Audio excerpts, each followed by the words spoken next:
After my mom's death, I inherited jewelry worth $30,000, but my greedy sister-in-law stole all of it. When I told my husband that his sister was a thief, he became furious and screamed, "How dare you accuse my sister of stealing?" Then, without warning, he smashed a heavy serving bowl on my head. I collapsed to the floor, badly hurt, but my 9-year-old son did something that made my husband freeze in fear. But then, suddenly, a shocking truth hit me. Some moments in life don't come with a warning. They explode into your world and leave everything shattered. The gold jewelry my mother and grandmother left me gone, just like that. I knew deep down who had taken it, and when I told my husband, Mark, the truth, he didn't ask questions. He didn't try to understand. Instead, he snapped. His eyes turned cold, and before I could react, he grabbed a heavy ceramic serving bowl from the table and smashed it into the side of my head.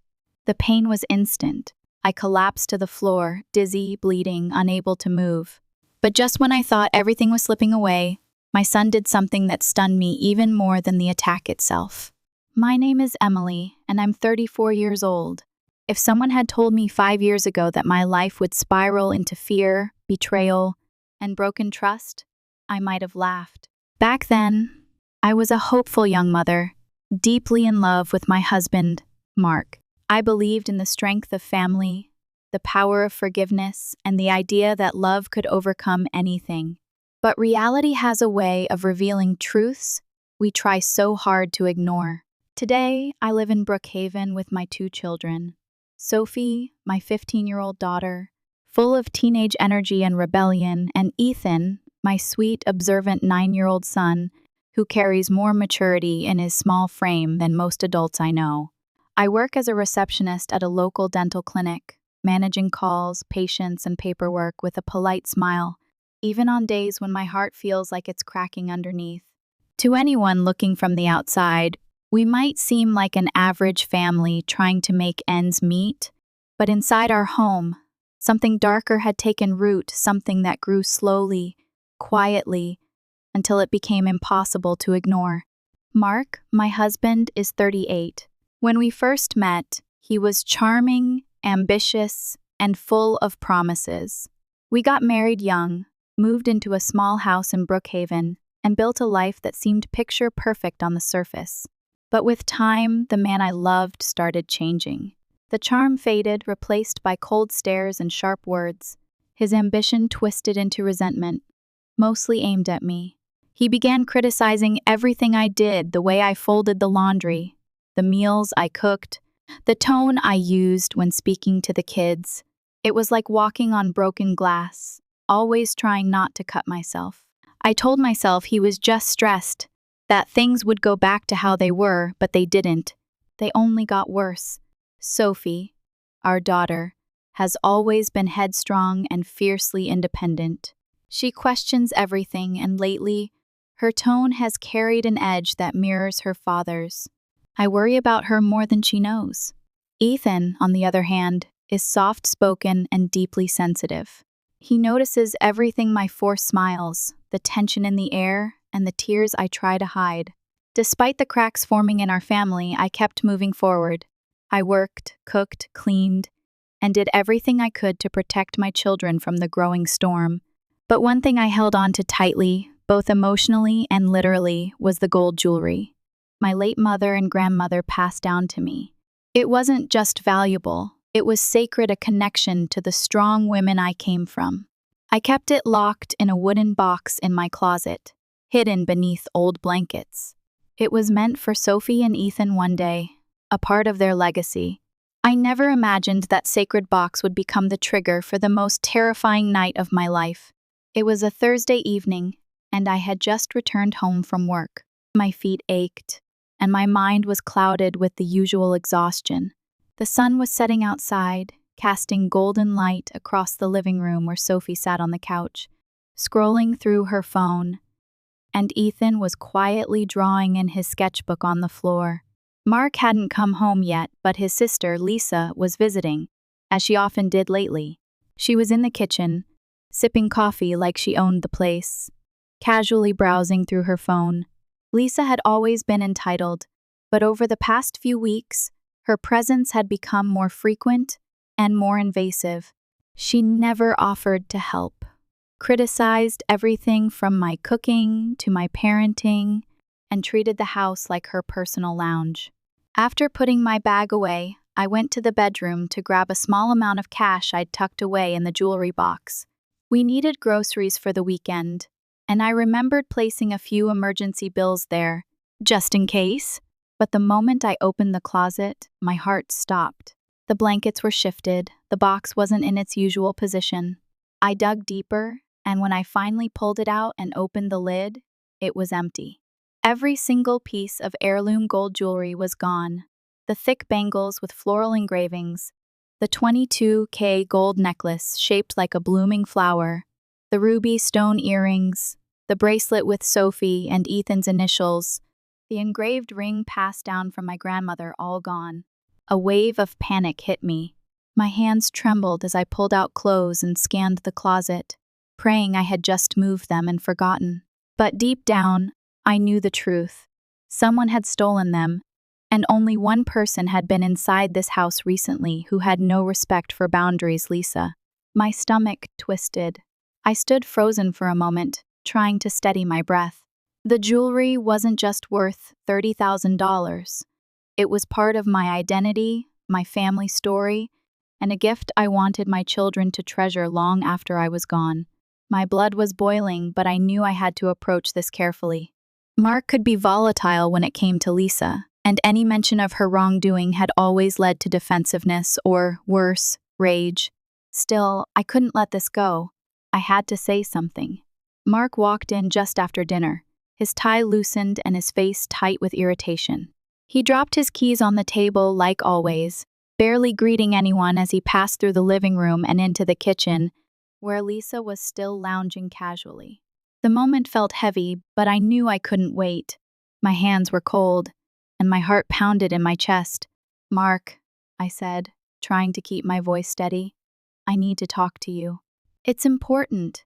He looked at me, already annoyed. "What now?" I hesitated for a moment, then spoke.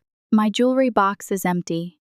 All the heirloom gold, the pieces from my mom and grandma, they're gone." He blinked, then narrowed his eyes.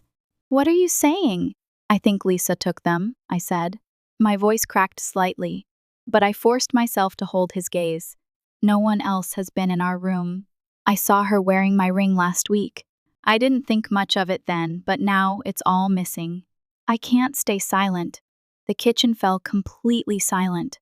Even Lisa, who had just taken a sip of coffee, froze mid-motion. Mark's face went red almost instantly. He turned to me, jaw clenched, eyes flashing. "You're accusing my sister of theft?" he barked. "Are you insane, Emily?" "I'm not accusing. I'm telling you the truth." My voice was trembling now, but I stood firm. The box was hidden. "Only someone who knew where to look?" "Stop it!" he roared, stepping closer. "You always hated her, didn't you? You'll stoop this low just to push her out?" "I'm not making anything up," I cried. "That jewelry was worth $30,000. It was meant for our kids. How could you not?" Before I could finish the sentence, Mark's rage snapped into violence. He turned toward the dining table, grabbed the large ceramic serving bowl from the center, and in one swift, brutal motion, he slammed it against the side of my head. The impact sent me crashing to the floor. The bowl shattered beside me. My vision blurred as I felt warm blood trickling near my temple. My ears rang. Everything around me slowed, except for the scream, "Mom!" Ethan's voice cut through the chaos, high and shaking. He rushed over and dropped to his knees beside me. I tried to speak, but couldn't find the words. My head throbbed, my body was in shock. Ethan scrambled to his feet, hands shaking, as he grabbed the phone from the counter. His small fingers moved quickly. He knew what to do. I had taught him, just in case. He dialed 911. "Please," I heard him say through the haze. "My dad hit my mom with something heavy. She's bleeding. Please come fast." The room started spinning. Everything went black. When I opened my eyes, I was lying on the couch. My head throbbed with a sharp, pulsing pain, and there was a cold cloth pressed gently against the side of my face. For a moment, I couldn't remember what had happened. Then it all came rushing back: the argument, the accusation, the bowl, Mark's fury, and Ethan, my brave little boy. I turned my head slightly and saw him sitting on the floor near me, his knees hugged to his chest, face pale, eyes wide with fear. Sarah, my best friend and neighbor, was crouched beside him, whispering softly and holding his hand. "Mom," Ethan whispered as he saw me move. "Are you okay?" Before I could answer, the sharp knock of urgency echoed through the front door. "Brookhaven Police." "Open up!" Sarah rushed to let them in. 2 officers entered, firm but calm, their eyes scanning the room. One of them, a tall woman with a stern but compassionate expression, immediately walked over to me. "Ma'am, are you all right? Can you tell us what happened?" I tried to sit up, wincing from the pain, but nodded slowly. "He hit me," I said, my voice weak but clear. "He used that bowl. It broke. I think I passed out. My son called you." The other officer was already speaking to Ethan, asking him gentle questions. Ethan pointed to the broken ceramic shards on the floor, then to the spot where Mark had stood. "Where is he now?" the female officer asked. I turned my head toward the hallway. Mark stood frozen near the doorway, his arms crossed, eyes wide with disbelief. But it wasn't guilt I saw in his eyes, it was fear. The fear of losing control, of being held accountable. "Sir," the male officer said firmly, "turn around and place your hands behind your back." "You've got to be kidding me," Mark muttered, stepping back. "This is assault, sir, in front of a minor. You need to come with us." Mark opened his mouth to protest, but before he could say another word, the officer stepped forward, restrained him, and within seconds, he was in handcuffs. Sophie had come out of her room during the commotion and stood frozen by the stairs, her hand covering her mouth.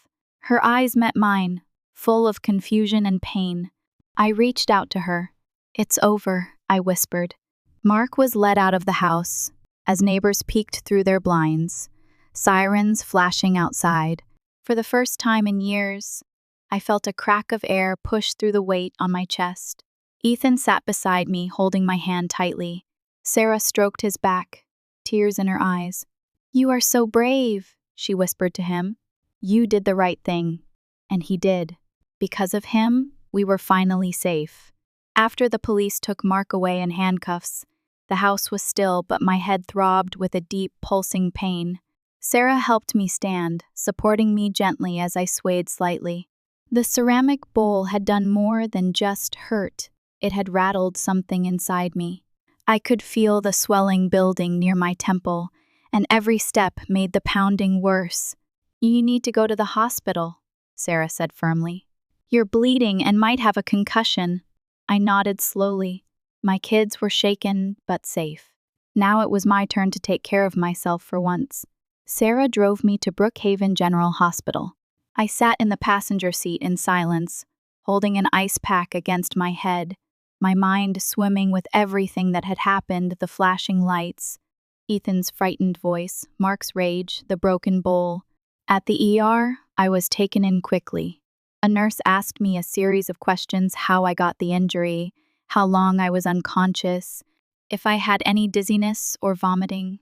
I told her everything. She didn't flinch. She just nodded, typed into her tablet, and reassured me that I was in good hands. The doctor came in not long after. He examined the swelling, cleaned the wound, and ordered a CT scan. The results confirmed a mild concussion and a large contusion on the right side of my head. "You were lucky," he said. "A little more force, and things could have been much worse." They gave me pain medication and instructed me to rest for a few days, avoid bright lights and screens, and return immediately if symptoms worsened. Before I left, the nurse returned with a file in her hands. "These are your medical reports and injury documentation," she said gently. "We've noted that it was a domestic assault. You'll want to keep this safe. It can help you legally." I took the folder with trembling hands, staring at the papers inside photographs of the injury, the doctor's notes. Emergency admission records everything I would need to prove what had been done to me. As I stepped back out into the sunlight, Sarah waiting beside the car, I felt a strange kind of strength wash over me. I wasn't just healing. I was building a case, one that would ensure Mark couldn't talk his way out of this, one that would protect me and my children for good. That night, the house was quiet, eerily so, after the police left, after the neighbors returned to their own lives, and after Sophie finally went to her room. I sat on the couch with an ice pack pressed against the swelling on my head. My body ached, but not as much as my heart. Sarah stayed with us, refusing to leave until she knew I was all right. Ethan had finally fallen asleep on the couch beside me, his small hand still clutching mine. I looked down at him, overwhelmed with a mixture of guilt and pride. My 9-year-old son had saved me. He had been braver than most adults I knew. Sarah placed a hot cup of tea in front of me and sat down beside me. "You have to press charges," she said gently, "and not just for what Mark did, but for the theft too." I nodded slowly. "I will. I've had enough." He crossed the line tonight. He almost crossed every line. The next morning, I visited the emergency room. The doctor confirmed that I had a mild concussion and prescribed rest, painkillers, and follow-up visits. The nurse documented my injuries in detail and handed me a copy of the report. "This will help your legal case," she said kindly. And so I began documenting everything. With Sarah's support, I met with a family lawyer, filed for an emergency restraining order, and officially began divorce proceedings. Mark was being held in police custody, and I was told he would be arraigned in court soon. But I wasn't done yet. I also filed a theft report against Lisa. When I explained the situation, the missing jewelry, Lisa wearing one of the rings, and the sudden disappearance of the heirloom pieces, the detective assigned to my case nodded gravely. "We'll look into her," he said. "If we can recover the jewelry and prove intent to sell, this could turn into a felony theft case." For the first time in a long time, I felt like I was being heard. I wasn't just a frightened wife anymore. I was a mother, a woman, and a survivor, finally standing up for what was right. 2 weeks after filing the theft report, I got a call from Detective Alvarez, the officer assigned to the case. I had just come home from work when my phone rang. Seeing the number made my heart skip a beat. "Miss Emily," he said, "we've executed a search warrant on Lisa Martin's apartment. We found multiple pieces of jewelry that match the photos and descriptions you provided. We also spoke to a pawn shop owner who confirmed she attempted to sell a gold bracelet last week." I stood frozen in the middle of my living room, a flood of emotions rushing through me: relief, anger, and disbelief. "Is she in custody?" I asked. "Yes," he replied. "We arrested her this morning. She's being charged with grand larceny, possession of stolen property, and attempted fraud.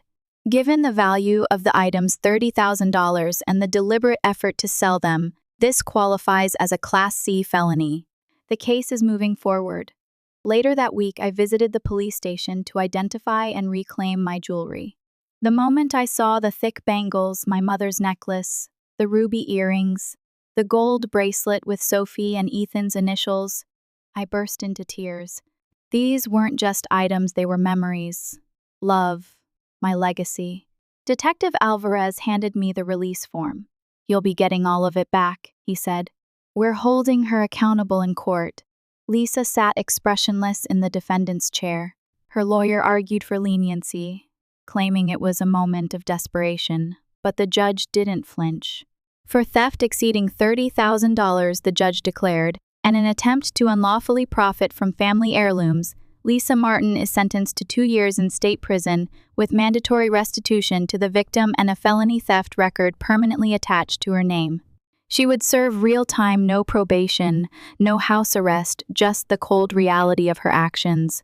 As I walked out of the courtroom with the jewelry box in my hands, I felt the weight of betrayal start to lift. I hadn't just recovered my possessions, I had reclaimed my worth. The courtroom smelled like old wood and dust. still and quiet except for the shuffling of papers and the occasional murmur from the lawyers. I sat on the bench, hands clasped tightly in my lap, waiting to face Mark for the final time. Across the aisle, he looked smaller than I remembered, dressed in a wrinkled shirt and shackled at the wrists. He wouldn't meet my eyes. Gone was the arrogant smirk, the air of control. In its place was a man unraveling. The judge called my name. I stood, my legs trembling but steady, and walked to the front to testify. I spoke about that night, about the argument, the stolen jewelry, about how Mark picked up the heavy ceramic serving bowl and struck me so hard that I lost consciousness in front of our son. I described the swelling, the concussion, the fear in Ethan's voice as he called 911. I showed the medical report, the nurse's notes, the police photos of the broken bowl. I didn't cry. I didn't shout. I simply told the truth, calm, clear, and complete. When I stepped down, I saw Mark looking at me for the first time, but I felt nothing, no fear, no sadness, just a quiet, grounded strength. The judge reviewed the evidence, including Ethan's recorded 911 call and Lisa's theft case.